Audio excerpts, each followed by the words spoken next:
Chicago میں جو مزدور تحریک تھی وہ بہت زبردست طریقے میں شروع ہوئی، گو کہ اس وقت جو ہے پورے یورپ میں، امریکہ میں بہت زیادہ مزدوروں میں بے چینی تھی۔ 16 اور 18 گھنٹے کام لیا جاتا تھا۔ اس میں ایک بڑی جو ہے بیداری کی لہر پیدا ہوئی ہر جگہ یورپ میں، امریکہ میں، ادھر ادھر۔ لیکن سب سے زیادہ جو لیڈ لے گئے وہ شکاگو کے لوگ تھے، اور یہ 1 مئی تھی، اور 1 مئی کو 4 لاکھ سے زائد مزدور جو ہے شکاگو کی سڑکوں پہ نکلے، اور ان کا کوئی لمبا چوڑا جو ہے کہتے مطالبہ نہیں تھا۔ امریکن لیبر فیڈریشن تھی اس وقت کی ایک بڑی تنظیم، ان کا مطالبہ یہ تھا کہ 8 گھنٹے کام، 8 گھنٹے آرام اور 8 گھنٹے سوشلائزیشن، کہ ہم بھی انسان ہیں۔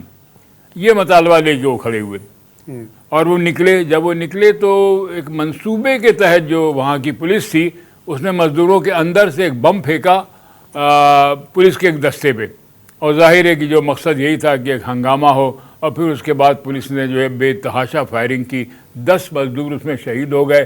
پولیس نے پھر جو ہے کہ 7 مزدور رہنماؤں کو گرفتار کیا، ان پہ قتل کا مقدمہ قائم کیا، اور 6-7 ماہ بعد ان کو پھانسی دے دی۔ یہ اس صورتحال نے پوری دنیا کی سیاست کو تبدیل کر دیا۔ تمام جو ہے پروگریسو حکومتیں قائم ہوئی، سرخ جھنڈا جو ہے جو مزدوروں کے خون کا نشان تھا وہ بہت سے ممالک کا نشان بن گیا، اور آج ہم یہاں کھڑے ہیں کہ پوری دنیا میں 138 سال کے بعد عوام بہت کچھ بھول چکے ہیں، لیکن شکاگو کے شہیدوں کو نہیں بھول چکے۔